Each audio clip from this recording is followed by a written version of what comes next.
So let's look at our first recipe. We're going to be taking a look at a salad of endive, which is a member of the chicory family. And we're going to take some pancetta and we're going to wrap pancetta around the endive. So what better way to get people to eat more vegetables than to wrap it in tasty pork products?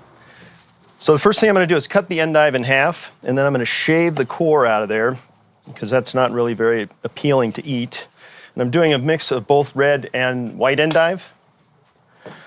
So the white here, and you can see a little browning on the edge of the leaves here. That's because endive is very sensitive to light and it oxidizes.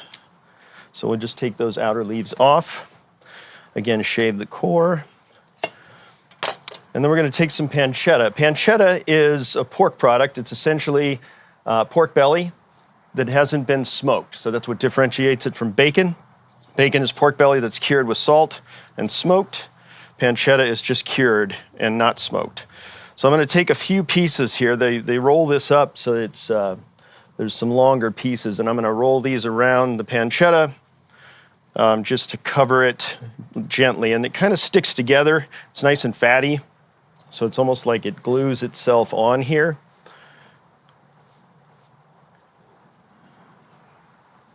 And it takes 5 or 6 slices to really encapsulate the endive. So you can see that. And I'm going to press this down, just kind of form that pancetta on there. And then if you take a look over here, I have some that are already done. I'm going to brush these liberally with a little bit of oil. The oil's going to do 2 things. It's going to help keep it from sticking on the grill. And it's also going to act as a conductor of heat. So oil conducts heat really, really effectively. And we want that high heat to render that bacon, that pancetta down and make it crispy. So I'll also just brush a little oil on the back side of it here as well, so that when I flip those over, I'll have that same aid in cooking those. Next, we're going to look at some potatoes. So I have some fingerling potatoes here that we've steamed off, and I've cut these in half. I'm going to cut these in half, and I'm cutting them in half so that the widest area of surface is open on the flat side. And then what I'm going to do is lay these down on the grill like this, or on the cutting board rather. And I'm going to take my skewer and I'm going to gently run the skewer while I'm twisting through the potatoes. And what this does is gives me a perfectly flat surface. Whoops, I got 3 of them. A perfectly flat surface when I go onto the grill here so that I get nice even grill marks and nice even caramelization.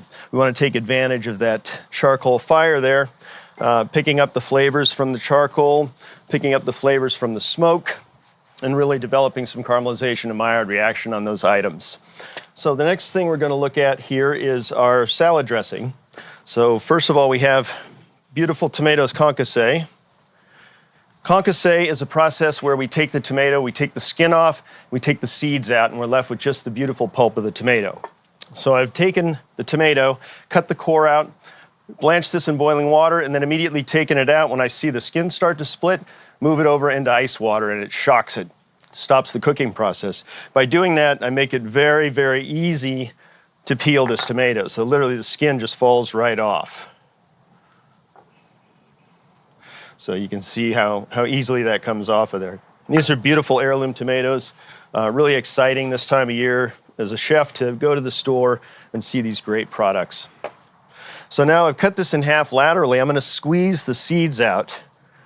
Some of the juice comes out as well, but we're really kind of just cherry picking the best part of the tomato here.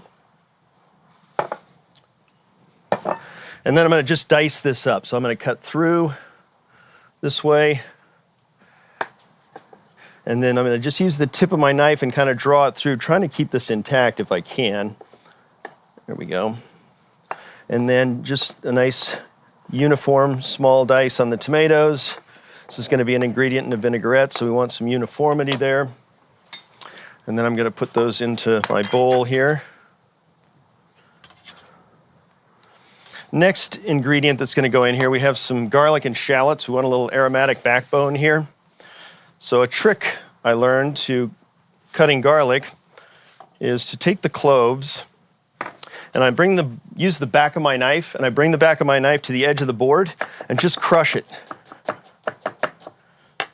And we probably, for that much tomato, only really need 1 clove of garlic. So I'm just gonna, by crushing it, I basically saved myself a couple of minutes of mincing time.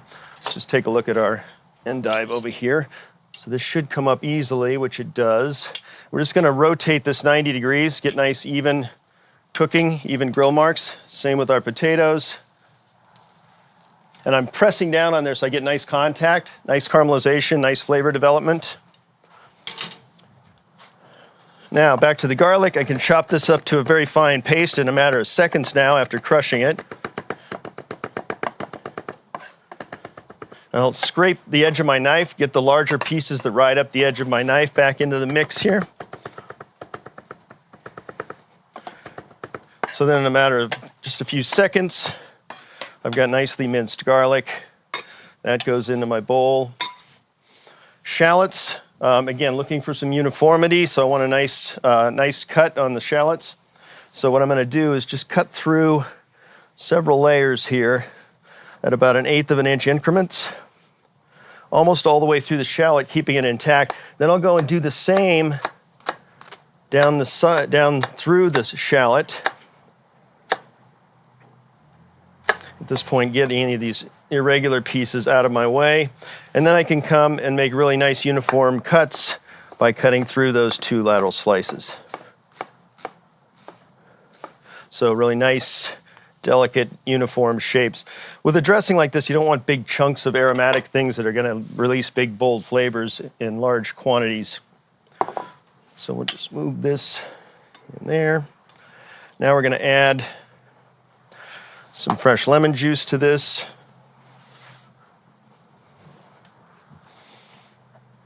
So I've got a lemon half wrapped in cheesecloth here to keep the seeds in, because we don't want seeds in our vinaigrette. So a combination of the acid from the tomatoes and the acid from the salad, or from the oil rather, is gonna give us our vinaigrette here. So you get some nice fruity extra virgin olive oil. Just mix this up, let those flavors kind of steep together. Go back over and take a look at our salad components. So the endive's starting to get some color there, crisping up a little bit.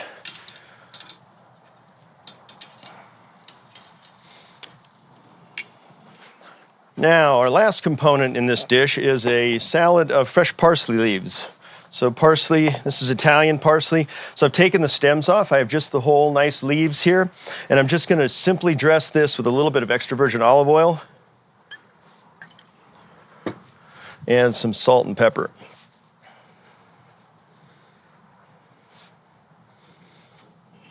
I'm just gonna gently toss that around. I want the olive oil to coat the parsley leaves so they get a nice shine to them.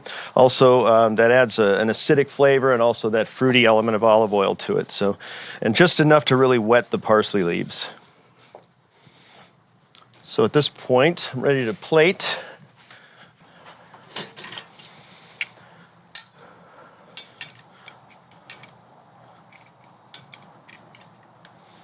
So I'm gonna take little pieces of potato, lay these down. So the potato's already cooked, so we're just trying to warm them up gently on the grill, get some of that smoke flavor. Endive. It's nice and tender now. The bacon's crispy on the top there. Just gonna arrange that artfully. Parsley salad. I'm gonna just offset this a little bit. I want a little bit of it on the salad, but I want it kind of spilling off to fill up the other side of the plate. So just really fresh, delicate garnish, but also adding a vegetative component to it as well. So just want that to stack up there nicely. And then we're just gonna garnish this with some really great Reggiano Parmesan. So my favorite Parmesan cheese.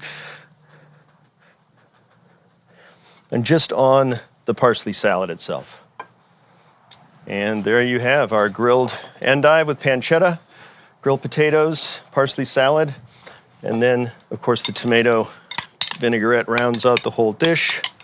Just gonna spoon this around and over the top, kind of randomly, which in order, ironically, to make something look random, you have to place it fairly precisely. And there you have it.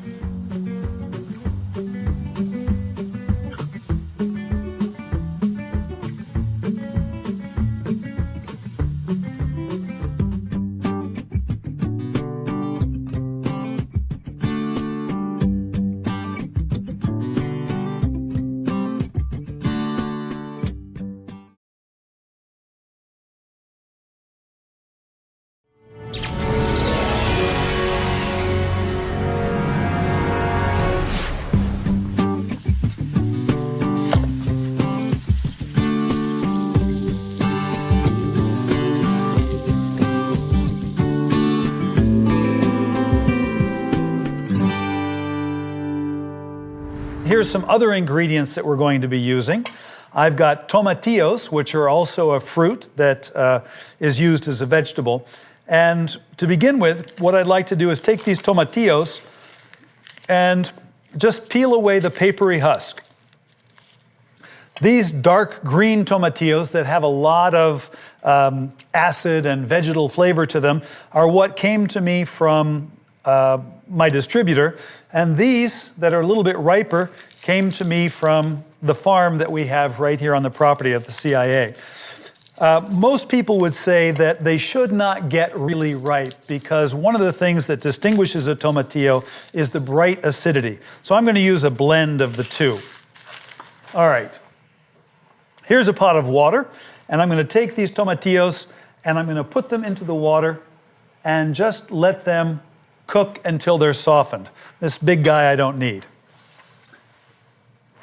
This, I would say, is just going to take a couple of minutes. The riper they are, the faster it'll go. It'll give us just enough time to talk about the shrimp. Now, when people make ceviche using raw fish, they add acid to it in the form of lime juice usually, and that acidity cooks the fish. It actually makes the proteins denature, they turn opaque, and they firm up. Once you've done it, likely you'll fall in love with it. But I like it with fish. I'm not as crazy about it with shellfish. Usually when I'm using shellfish like shrimp, I will poach the shrimp a little bit so that it's already cooked before I add the acid. Now, these shrimp right here have already been peeled. The tail section is left on them. I don't really want that, and so I'm going to pull it off. Just give it a little squeeze and it comes right off. I'll do that with the rest. And then these, I'm going to leave the tail on and use them as a garnish. All right, what I'm going to do next is take these shrimp and I'm going to cut them in half lengthwise, just like that, because I think they'll be a little bit too large otherwise. And then we'll just pop them in this bowl. I'm going to use the same pot of water to poach the shrimp after the tomatillos come out.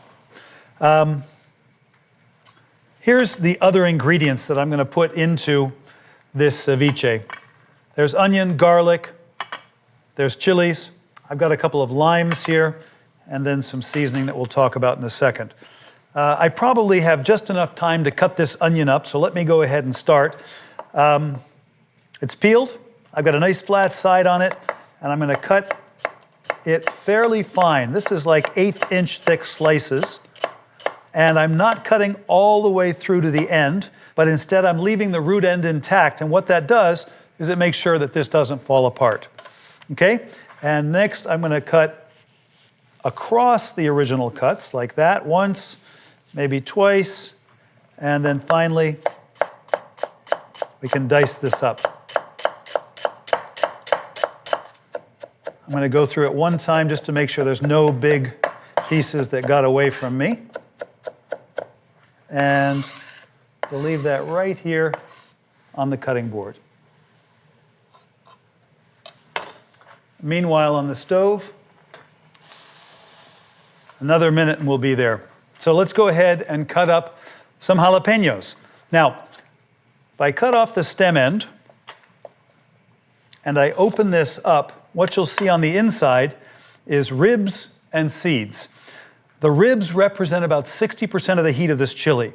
The seeds, about 20%, and the flesh, the remaining 20%. So if you like it hot, leave the ribs and seeds in.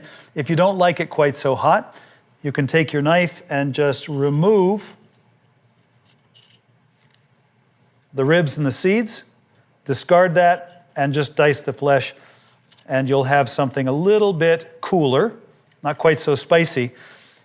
We'll do the same with the other. I'm not sure we'll need both of these, but we'll come in, cut away the ribs, cut away the seeds. If you really like spicy, you could choose a different pepper. I would reach for a serrano. I think of a jalapeno as kind of right in the middle, a 5 in terms of heat. Serrano, bump it up to about a 7, so a little bit spicier. Okay, these ripe tomatillos are ready to come out. I'm just going to blot them dry, and we'll set them here and let them cool for a second.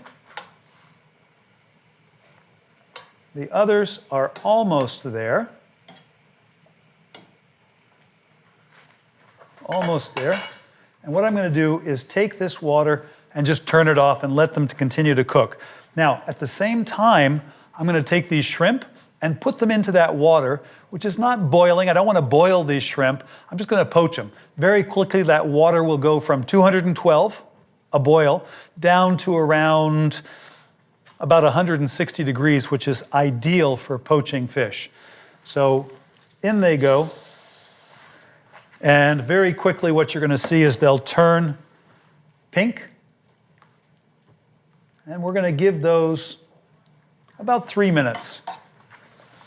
Just enough time to come back and dice up the jalapenos. Now, I always make a point of cutting the jalapenos in neat little dice, and I emphasize the word little because I don't think people really enjoy getting a big bite of a hot chili. It sort of detracts from the eating experience. So I'm cutting them into slices about 1/8 of an inch on a side, and then we'll turn them and come back and make sure that nobody gets hurt here.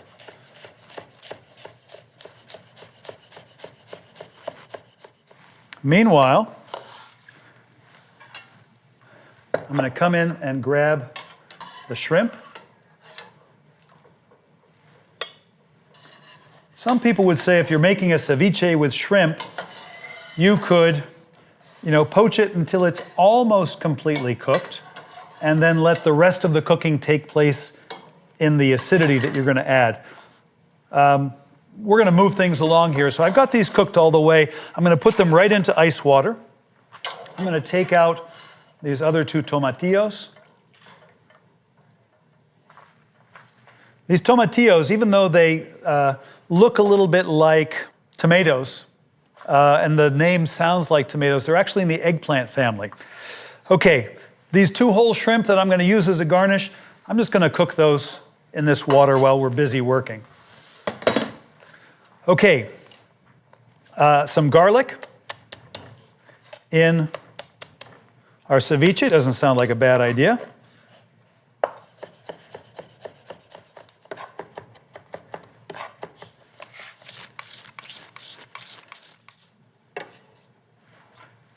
Okay, here is the shrimp. They're in the bowl, they're over ice, they're cooling down. One of my pet peeves in this world is that when people make ceviche, they add the lime juice to the fish, but they put the vegetables in there at the same time. And their rationale is that I'm flavoring the vegetables. But the reality is they go from being crisp and crunchy and vital and delicious to becoming a little tired and soft because they've been soaked for so long in lime juice. So vegetables go in later. I'm going to put some lime juice on the shrimp and let those start cooking.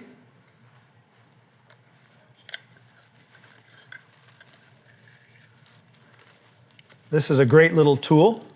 If you go to a Mexican grocery, you can probably find them. This little citrus squeezer. And it's kind of counterintuitive. You might think that it should go in like that, but turn it upside down. And that's really the best way. Good. I'm going to add some salt to this shellfish. A little pinch of sugar sort of takes the edge off that lime juice. So let's add some sugar in there as well.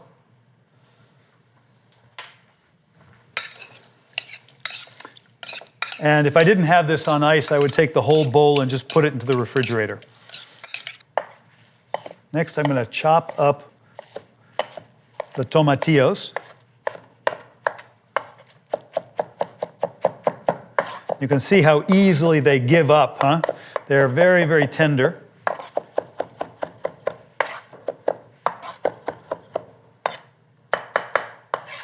All right.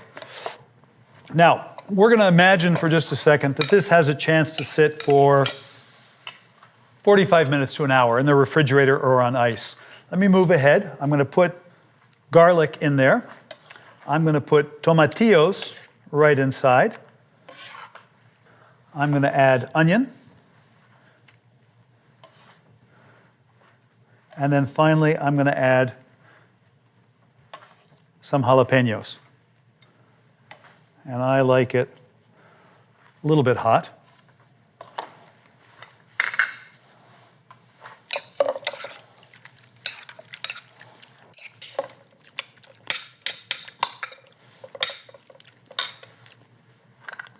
Now, I want this to be fairly acidic, and you'll see the reason why in just a second. So I'm going to put in one more half of a lime.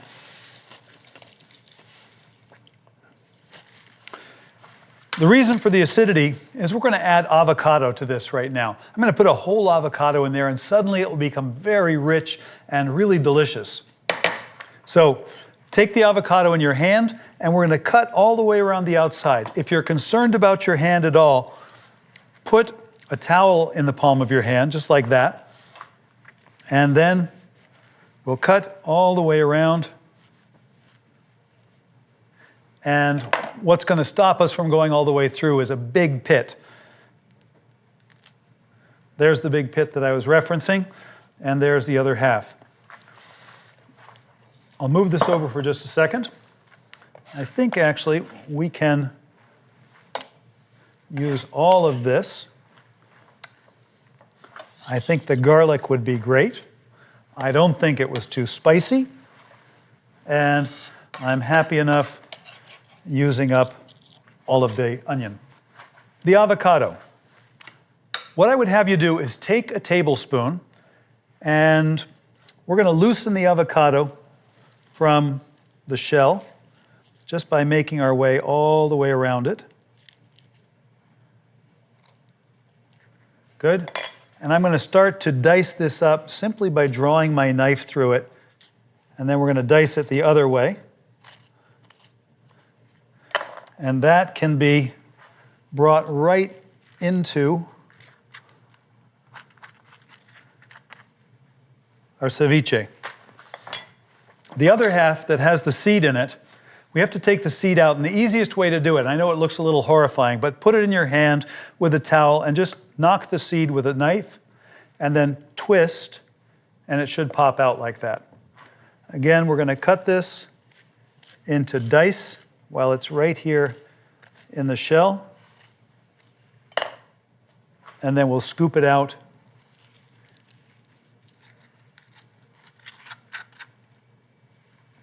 into our ceviche. We are getting perilously close to being done. I think it's a good idea to sort of mash that avocado just a little bit so that it can become an enriching agent for the ceviche.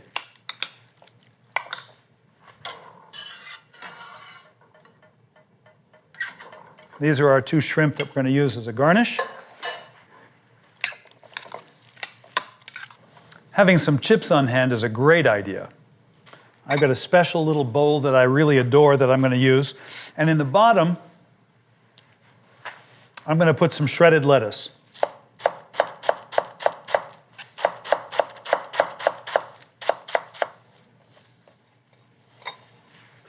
I'm going to take some cilantro and add it to the ceviche. I'm going to add it at the end so it stays nice and bright. And don't make any effort to pull the stems off or take the leaves from the stems. Just take the whole bunch and begin chopping it. And when you get to the stems, just carry on chopping, just like this. Chop, chop, chop, all the way until the end.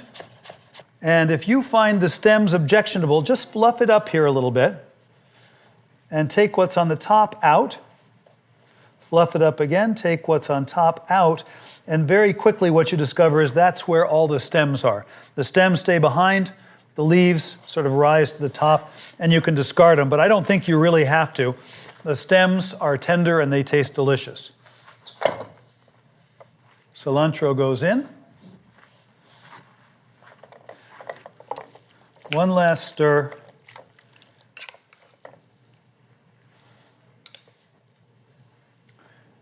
You know, on a hot day with a cold beer and a little ceviche like this, it doesn't really get much better than that. Just so that we know where it came from, let's put a shrimp or two on the edge, and we'll call it a done deal. Ceviche Verde, enriched with avocado, some crispy tortilla chips on the side. All that's wanting is a cold beer.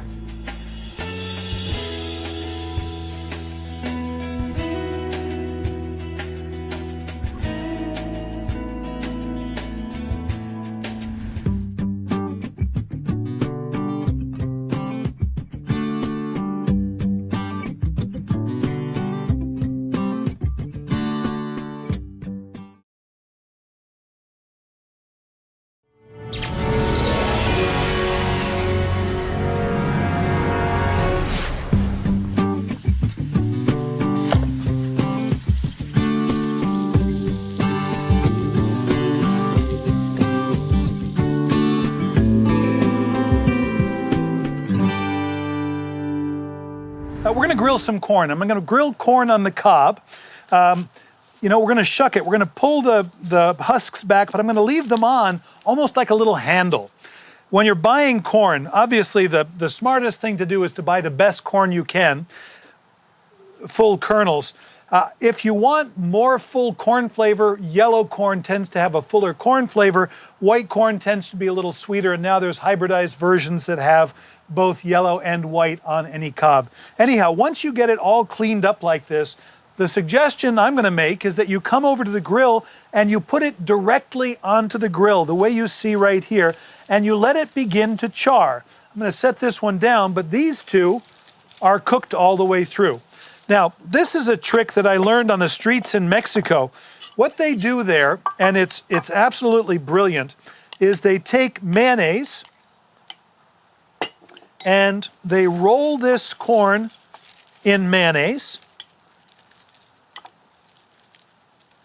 And that flavors it certainly, but also it makes it a little sticky. And that stickiness is just what you need for the next step, which is, let's season it with a little bit of cumin. A little bit of cumin here. I'm going to turn the whole thing over. A little bit more cumin. And then here is cotija. This is the crumbly, salty cheese that they use in Mexico on their cooking. This is an aged cheese and very, very salty, so it lends a wonderful savory flavor to this preparation. And again, we'll sort of roll this around and make sure that there's cheese on all sides. And then finally, I'm going to put it onto a plate.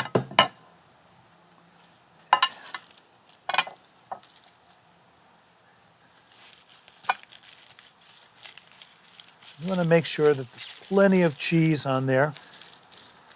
And sometimes I simply sprinkle it with a little bit of cilantro. But oftentimes what people will like is a little varietal chili powder, just to give it a little spice. Or if you have a favorite hot sauce, that could go on as well. And then to your taste, you may like the idea of just a quick squeeze of lime over the top. That corn sits pretty much unattended on the grill until you're ready to eat it. And then I would have everybody help you, which is to say they dress their own corn.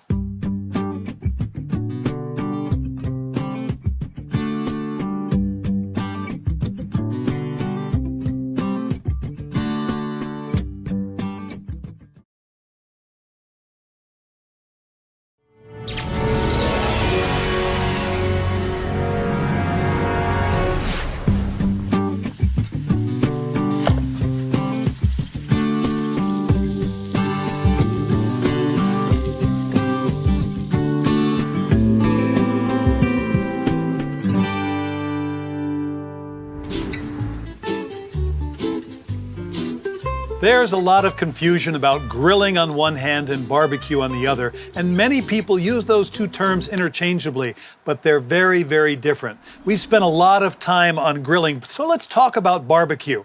Barbecue got its start in the Caribbean, where meats were rubbed heavily with a spice mix, and then they were cooked slowly over a slow, smoky fire, and that would, in effect, cook and preserve the meat. Little by little, that tradition made its way up from the Caribbean to the Carolinas. In the Carolinas, they roast whole hog about the same way, and they've got a really delicious sauce with a lot of vinegar in it. But if you go to South Carolina, that whole hog barbecue morphs a little bit, and where there's a little pocket of German immigrants, they take the ketchup out of that sauce and in goes mustard. Now, if you were to make your way west, and barbecue were to come with you, what you would discover is that in every new locale, there's a slight variation depending on who the immigrant population is and what's available to you. So as an example, Kansas City is a terminus for the meat industry. You can get any kind of barbecued meat you want, not just pork, but also beef, not just shoulder, but also ribs. Go down to Texas, and Texas, beef is king. Specifically, beef brisket. So beef brisket with the flavors from across the border to the south is what that barbecue tradition looks like. There are barbecue traditions in Tennessee and Kentucky where they serve their barbecue with a Brunswick stew that has game in it, sometimes even squirrel, other times just chicken. It's a very rich tradition that morphs from region to region to region. So what ties it all together? Well, take a look at what I've got here. These are some of the cuts of meat that you will see used for barbecue. Here's the brisket that they use in Texas. Here's a couple of different kinds of ribs, back ribs and spare ribs. Here's pork butt. This is a half a pork butt. And this pork butt right here is from the shoulder. Don't be confused. The reason it's called a pork butt is that traditionally it was sold in barrels that were known as butts, but this is a pork shoulder. What ties all of these cuts together is that they're heavily marbled and they're tough. You can't throw them on a hot grill and expect them to be anything but cooked and tough. So barbecue is a low, slow cooking technique that allows these meats to gently get more and more tender. You can imagine that they are braising in their own juices, and meat at the end of the day is about 75% moisture. So whether it's ribs, brisket, or pork shoulder, we need to start in one particular way. We need to season this meat. And because the flavor of smoke is so pronounced, we need an aggressive seasoning. So I'm going to call my friend Chef Patrick to come in and talk a little bit about barbecue rubs, and then we'll get all of this meat, whether rib, brisket, or pork butt, we'll get it onto the grill to cook low and slow so that we can enjoy some barbecue. I'd like to talk a minute about dry rubs and the difference between dry rubs and marinades. So in barbecue, typically you'll see dry rubs as we see here. I've got a couple of different examples that I want to talk about, one on the esoteric side and one on the traditional side. Marinades are often used to marinate meat and as a flavoring agent, but in this particular case of barbecue, we don't want to use marinades because marinades typically have acid, and acid prohibits browning. So dry rubs allow us to achieve a couple of different results that are really helpful in barbecue. One of the things that we look for in good barbecue is a crust that forms on the meat. We call it a bark. It's literally this crusty, thick mass on the outside that when you slice through gives you this beautiful smoke ring on the outside and a really flavorful crust on the surrounding the exterior, traps all the juices in. So dry rubs, what they do is they draw the moisture out of the surface of the meat, right? They dry out that surface. They also prevent bacterial growth. When you're cooking something for a long period of time, you worry about the potential of meat going bad, spoiling. So we want to make sure that we have that bacterial element on the outside as a kill step. So heavily salted dry rubs will help in that as well. The other thing that they start to do is they start to draw the moisture out of the meat, and they flavor the meat. Flavoring the meat's really, really important. Let's talk about smoke. Smoke is an interesting phenomenon. So if you think about what smoke is, it's a bunch of particulate matter, a bunch of esters and volatile compounds that are trapped in a gas. And that gas, we're basically trying to take that gas, surround the meat in it, and then look for that to to penetrate into the meat. And as that happens, you get great flavor development, and again, you get that smoke ring that I talked about that's really, really beautiful. So with that, we put the dry rub on the meat, we put it in the smoker, and then it becomes a very delicate balance between temperature and humidity. If something is too hot, the meat gets too dry. At that point, a crust will form on the outside. We'll lose those volatile compounds. They'll just stay on the outside. They won't penetrate into the meat. We won't get that great, great flavor development that we're looking for. If we have too much moisture in the environment, then the water gets beaded up on the surface of the meat. It's too wet. The volatile compounds get trapped in that water and they roll right off of the item. So we don't want that either. So looking at the proper range of humidity and temperature inside that smoker is really, really critical when smoking. And achieving that crust on the outside is really the ultimate goal that we're looking for. And so let's get into our dry rubs here. I want to talk about two different rubs. Let's talk about this one first. So we'll start with, get back to the traditional in a moment. But right now, let's look at this sort of interesting and esoteric dry rub that I've been using lately. So it's a coffee and chocolate dry rub, which is kind of fun. So here I have some ground espresso beans. I have some kosher salt, brown sugar, some chili powder, some allspice, some garlic powder, some dry mustard, black pepper, cumin, and cocoa powder. All these mixed together to give you a really kind of a cool chocolate cocoa spice note to it, hard spices, really, really interesting and flavorful dry rub. For our traditional dry rub, which we're going to use today, I have more traditional ingredients, obviously. So here I have chili powder, I have cumin, I have kosher salt, brown sugar, white sugar, black pepper, cayenne, and paprika. So you'll notice that in the order of these, there's a quantitative measure going across the board here. So these are all equal parts. So it's equal parts of the chili powder, equal part of the cumin, equal part of both the sugars, the salt, the pepper, and then we have about a half part of the cayenne because obviously that's quite hot, and then we have 2 parts of the paprika. So I'm going to take this, I'm going to dump this into our bowl here. And I'm just going to mix this up. So when you have a bunch of different things like this in here that are all really strong flavors, you want to make sure that you mix it really well. I'm looking at this mixture and I've got different colors of things in here, different textures of things in here. So I'm going to rub the brown sugar between my fingers and break up any little pieces of brown sugar that I may come across. I'm looking for the mixture to be homogeneous in color. So if I still see streaks of different things in here, that tells me that I need to mix it more. And those different colors in the ingredients kind of help me to dictate when this is fully mixed. Digging to the bottom and pulling it up to the top is very helpful. Once I feel like I have this mixed thoroughly, then we'll get to our meats. So our first piece of meat here, as Chef Bill mentioned, is our beef brisket. Very, very popular in Texas barbecue. So the brisket is a fairly tough cut of meat. It's got a fat layer that runs between 2 pieces of muscle here, lots of connective tissue. If you were just to slice this off and throw a piece of this on the grill and cook it until it was medium rare, it would be basically inedible. It'd be really difficult to eat. So what we try to do in barbecue is cook this slow, and by cooking it slow, we maintain a moderate temperature range with this piece of meat, and what that does is it breaks down connective tissue. And when you break down connective tissue, you do a couple of different things. Connective tissue constricts at high heats very violently, and considering that the muscle meat in this is about 75% water, as that connective tissue shrinks and squeezes, it forces the water out of the meat. Barbecue allows us to keep the temperature range at a point where that connective tissue doesn't have that violent reaction and actually melts and turns into liquid gelatin. So that actually moistens the meat instead of drying the meat. So let's get to our rub. So I'm actually going to put this back in here, rub it in the hotel pan just to keep from making a mess.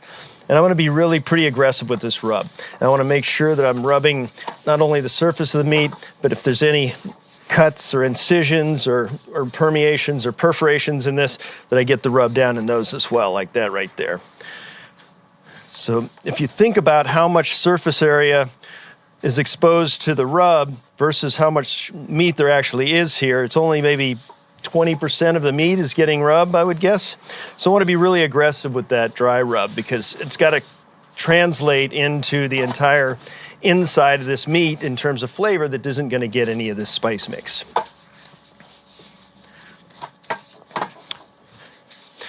So once I have this rubbed, I'm going to bring it over. We've got a couple of barbecues going here. And as Bill mentioned, the idea is low and slow, so we don't have a lot of heat going in those barbecues.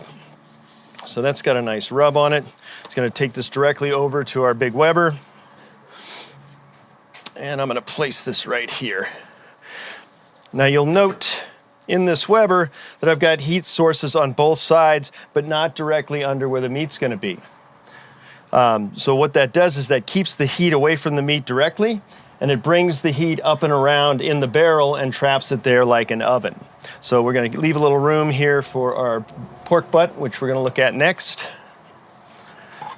So our pork butt actually is a piece off of the shoulder, and there's a fairly large piece of bone in that shoulder piece that needs to be removed. And what that means is there's a lot more surface area on this that's going to be exposed to the rub. So that's why pork butt's really, really flavorful, because you got a little bit more area to season. And it's got, you know, because it's a shoulder, has just as much connective tissue as that brisket does. So same idea, cooking low and slow, breaking down that connective tissue, taking advantage of that connective tissue and that collagen and utilizing that to moisten the meat.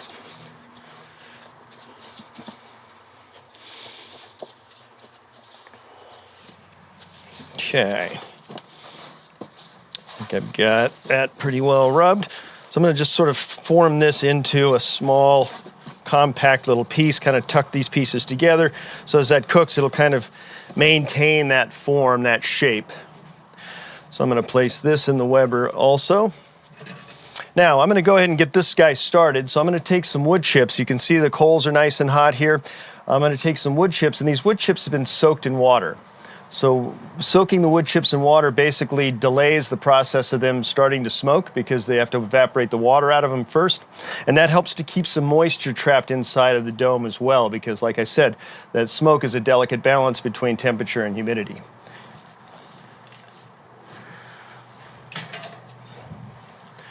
So I'm just going to sprinkle a few wood chips on both sides. And then I'm going to close up the lid. And I have a damper here that controls airflow, and I also have another one on the bottom, so two different dampers. And that's the way we control the temperature inside of this. So opening and closing this damper, both on the bottom and the top, either increase or minimize the amount of airflow I have in here. The more airflow I have, the hotter those coals are going to burn. The less airflow I have, the lower the temperature is going to go.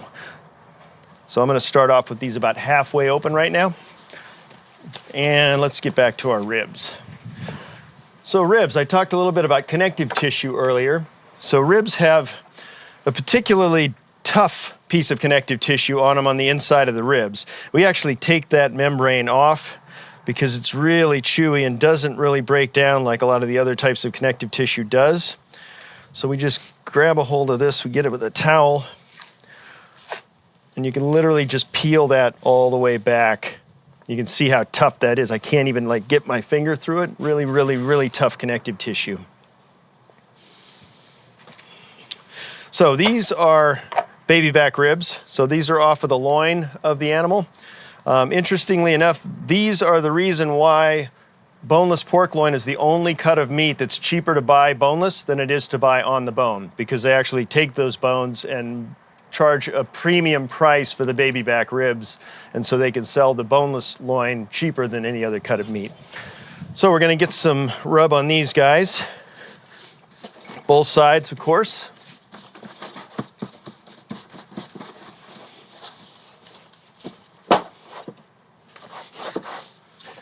And then we've got a second Weber going for our ribs. A little bit lower temperature. These are a much smaller piece of meat, obviously, so they're not going to take nearly as long to cook as that brisket and that butt are. I'm going to go ahead and add wood chips to one side of this grill now, because I have these little flaps here that fold down, and I'm going to need some of that room for the other grills there, or for the other ribs rather.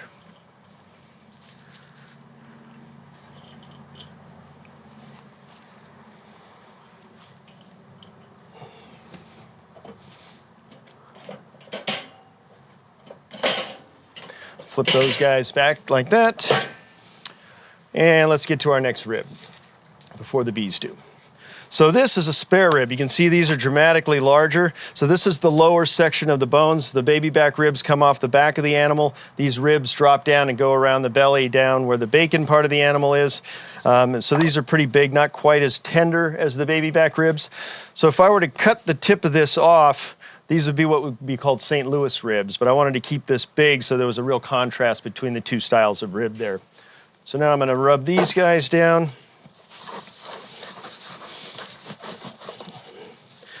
Pretty straightforward with the ribs. There's no real permeations or convolutions in the ribs. Little flap of the belly piece still attached here, so that's going to be nice and fatty. And we are ready to go in the smoker. So okay, I'm going to have these just shingling slightly because as they cook, they're going to shrink up quite a bit, free up some more room in there. For our last rib, this is what's called a country-style rib. So this is a chunk off the shoulder. You can actually see a bit of the shoulder blade piece still in this. And these are really thicker. You could actually cut this and make a boneless. There's boneless country short ribs as well, which are really tasty. This is just a little bit thicker piece of meat, a little bit heartier piece, and it tends to be just a little bit more tender than the ones right around the bone once it's cooked.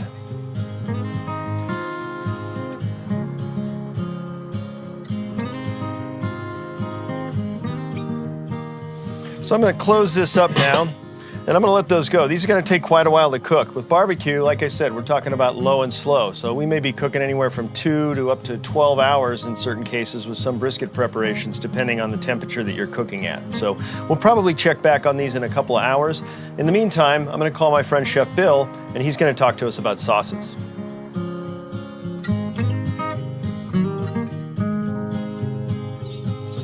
All right.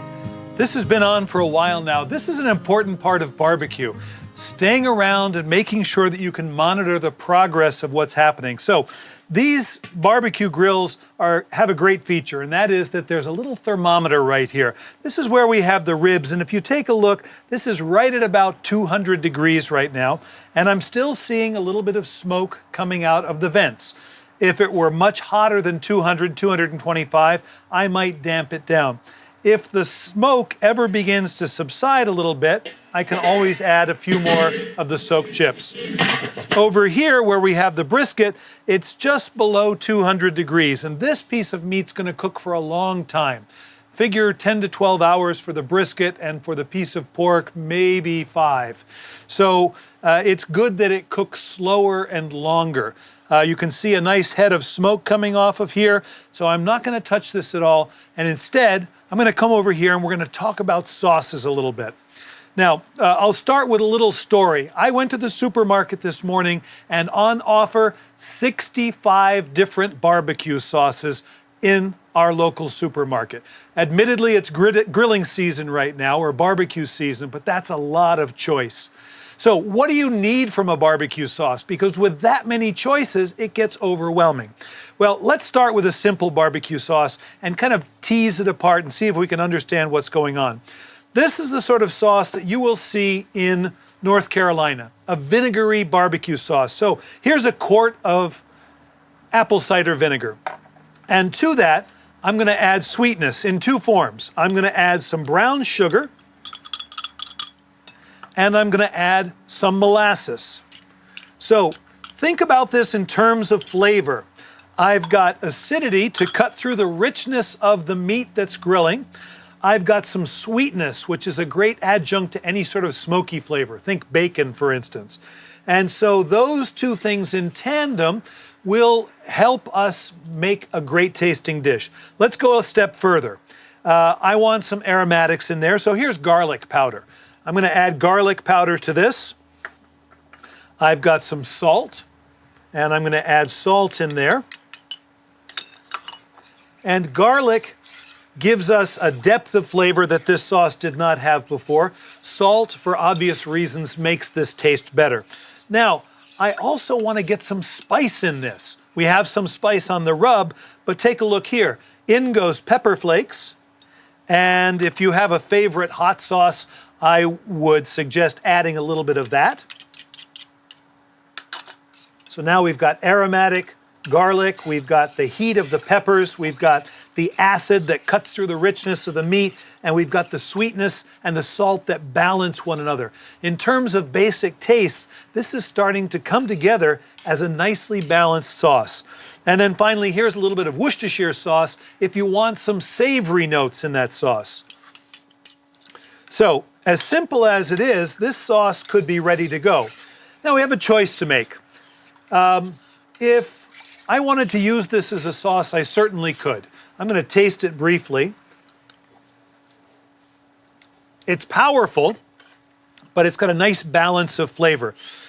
Some people would just take this sauce and use it periodically to baste their pork, what they call a mop. They just mop this on there, and it keeps the meat moist and it flavors it while it cooks. If we wanted to turn it into an honest-to-goodness sauce, we could add here some ketchup. And so now this is a vinegar-based sauce with tomato. This is really what sauces look like in North Carolina. With that high quantity of vinegar, it just makes sense because they have whole hog barbecue, and that whole hog barbecue is so rich that you need the vinegar to cut through it. Let me set these dishes aside, and we'll talk a little bit more. If you go to South Carolina from North Carolina, you will bump into a group of immigrants who originally settled there from Germany. And they have a fondness for mustard. They have a history with mustard. And so imagine that we took this, and instead of a dark sugar like molasses, we just used white sugar, and instead of ketchup, we added yellow mustard. That's the sort of sauce that you see being used in South Carolina. Now, if you go to Tennessee, they have a really interesting sauce called a white sauce. And the white sauce, imagine that the mustard was gone, the ketchup was gone, the dark sugars were gone in place of something a little bit lighter, and they put mayonnaise in this. And that's the white barbecue sauce that oftentimes you'll see in Tennessee. Make your way to Kansas City. They love sauce that's tomato-based. And because they cook a lot of ribs in Kansas City, which don't really cook for as long as brisket does, for instance, or even pork butt, they can afford to make a sauce that's slightly thicker. And so more ketchup and a lot more sugar. They love sweet sauces. And then travel down to Texas where they've got brisket, and brisket cooks for a long time, so you might want to have a thinner sauce again. It's tomato-based, but a little bit thinner, and interestingly enough, it gets the influence of spices from across the border, Mexico. So you'll see cumin in here. You will see all different kinds of chilies in here, and the sauce will be slightly thinner. But this is a great place to start to understand barbecue sauce. Now, here's something else I've got. While I was at the store, I bought a commercial barbecue sauce. There it is. I can taste it, and I recognize the same interesting balance of flavors. This has a lot more ketchup. It's a little bit sweeter, but it's not a bad barbecue sauce. And so what we might consider doing is buying a commercial barbecue sauce, tasting it, and then deciding if we like the way it tastes, and if we don't, we have a good handle on how we might change it. As an example, if I have in my refrigerator some blackberries or some blueberries that are a little bit over the hill, I've got no problem whatsoever making a blackberry or a blueberry barbecue sauce just by cooking these in that sauce. Let's say I've got a bottle of root beer that is slightly flat. I don't want to drink it anymore. I could reduce that down, and that could be the sweet spice and also the sweetness in that sauce. I'm fond of barbecue sauces that have marmalade as sweetness. Get to Kentucky and you might see lots of barbecue sauces with bourbon and brown sugar. I grew up in the Northeast. There is maple syrup that can make its way in here. You might even go to your refrigerator and bump into some Asian products like sweet Thai chili sauce, or like ponzu sauce, or katsu sauce, which is sort of a barbecue sauce that they use on pork cutlets in Japan. And these can all be added to a commercial barbecue sauce, and before you know it, you've come up with your own signature sauce.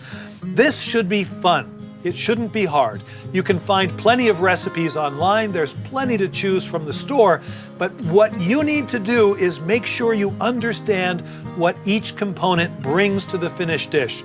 Smoky meat that is rich is full flavored, and you need a sauce that can stand up to that level of flavor. When you get some time, just buy some barbecue sauce, take it home, and play around with a little bit. Open the refrigerator, see what's there on the refrigerator drawer, see what you want to use up, and I can guarantee you before you know it, you'll be coming up with your own signature barbecue sauce recipes.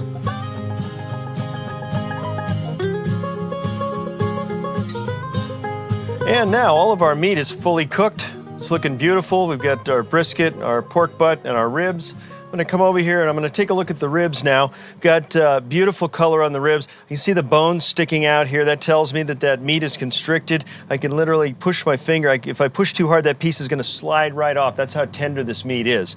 So these have been cooking in the dry rub. There's a couple of different ways you can do this. We cook these to completion here on the grill using that indirect heat method.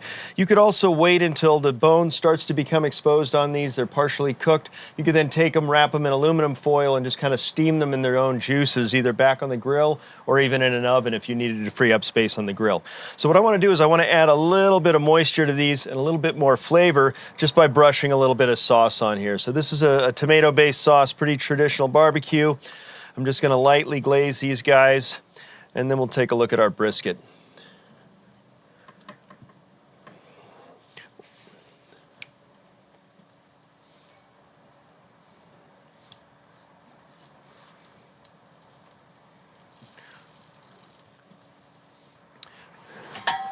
You can see our brisket here is really, when I talked about that bark, that's what we want to see, is that beautiful crust on that brisket there. Look at that, beautiful. So when I cut into this, we'll talk about the smoke ring. So I'm just going to take the end of this right off. And you can see all around the perimeter of this, there's that red kind of hue. That's our smoke ring. That tells me they got really nice smoke development, really nice flavor development into this brisket as we cooked it. So typically with the brisket, you've got the meat running in a grain in this direction, and we want to cut against that grain. So I'm just going to cut slices. You can see how tender. The knife goes through this like butter. You can see the marbling in it, the fatty part of the brisket as we get up into the thicker centerpiece here. Really beautiful. It smells great.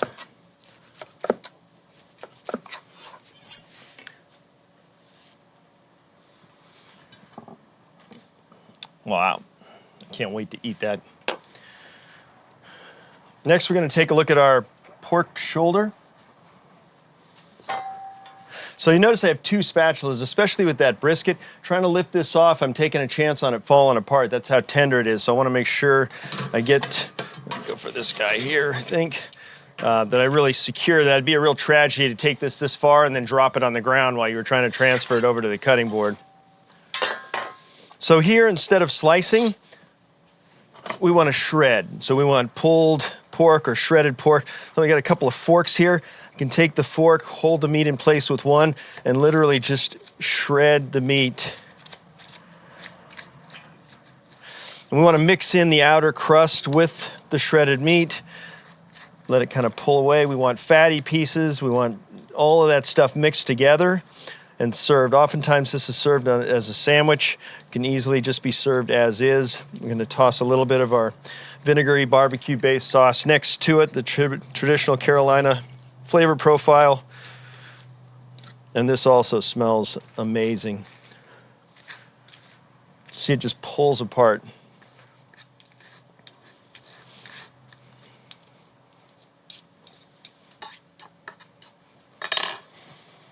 Get a small platter here for our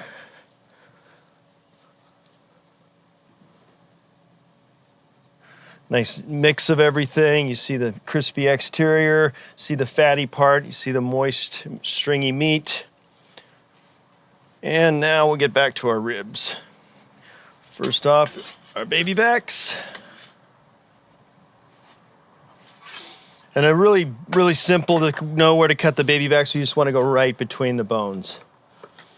And that's what we want to see, the meat literally falling off of the bones.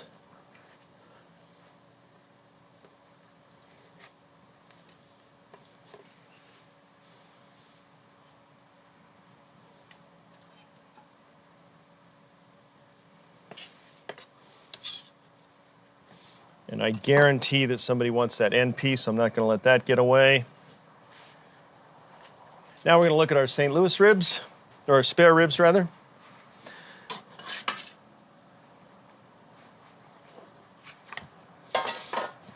Same thing here, just looking right between the bones. Cutting between the bones, I keep the skin intact, the meat stays nice and clean. It's a little trickier with the baby backs just because they're so tender.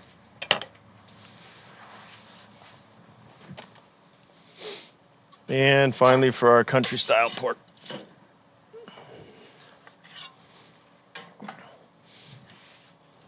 So the bone literally has fallen out of this. So I'm just going to slice this up into a few pieces, platter that with the rest, and then I think we are good to go. What a feast. So I'm going to give just a little dressing to my pork. Try to get some of those chili flakes right on top there so you can see them. Make sure there's plenty of liquid. Wow. Brisket's going to stand on its own, and then my ribs already have that glaze on them, so they don't need anything else. So here we have a very traditional barbecue, right? We've got our brisket, beautiful. We've got traditional coleslaw. You can see the coleslaw is kind of soupy and soft. That's from making the coleslaw ahead of time, letting the acid in the dressing sort of break down the cellulose structure in the coleslaw. We've got our baked beans here, which just smell delicious. Nice sweet accompaniment. And then of course we have just basic white bread.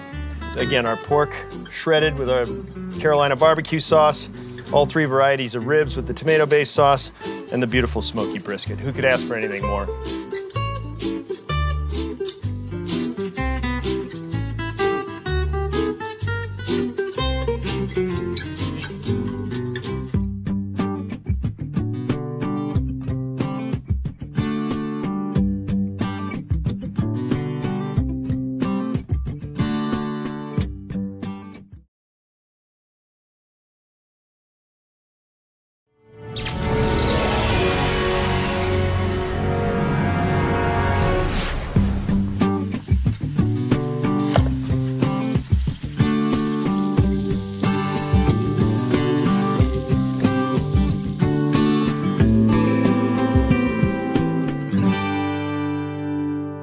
As long as we've got the grill here, why not grill some fruit? That's exactly what I'm going to do for this party. I've got some pineapple and banana. The banana I chose just a little bit green because I wanted it to be firm because I'm going to cook it. I'm going to brush all of this fruit with a little bit of neutral oil. This is canola oil. And that will just keep it from sticking. There's plenty of sugar here, and it's going to love to caramelize. So we'll come over here. There's a piece of the grill that's hot, but not overly hot. And so on goes this fruit.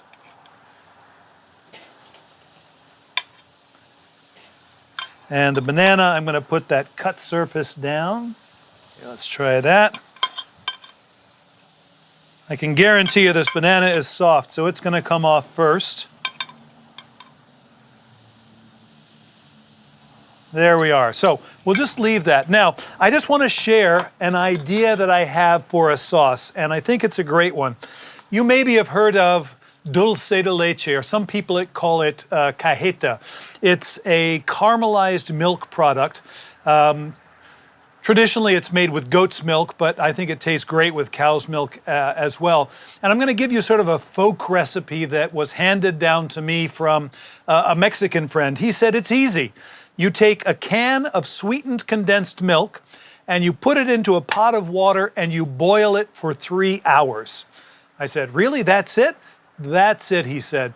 You can expect the label to come off. It will float to the surface after a while.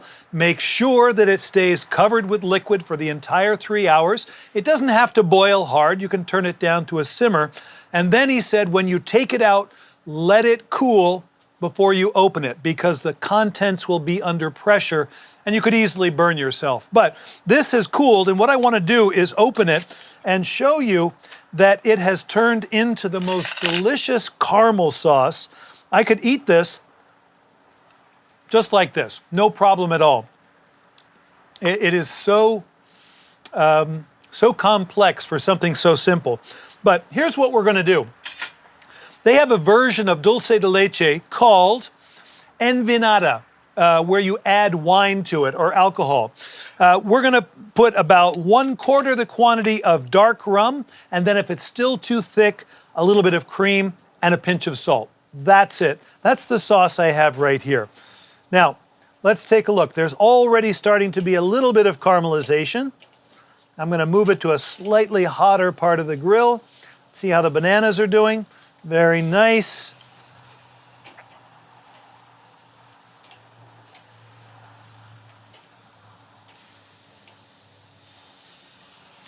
And when this fruit is done, caramelized and beautiful, we'll take it from the grill, platter it up, and we'll douse it all in this dulce de leche envinada. All right, so this fruit looks absolutely delicious. The bananas are a little bit tender, but they're beautifully sweet, kind of honey sweet. And you can see that this pineapple has turned a golden brown.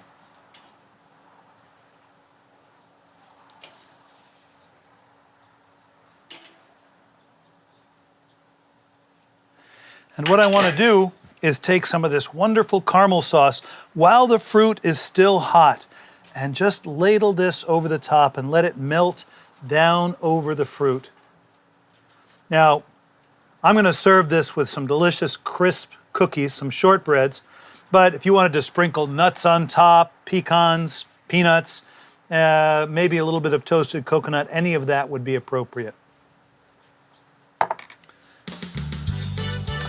Grilled pineapple and banana with dulce de leche envinada. With dessert done, we've got to build a buffet because we've got a party to throw.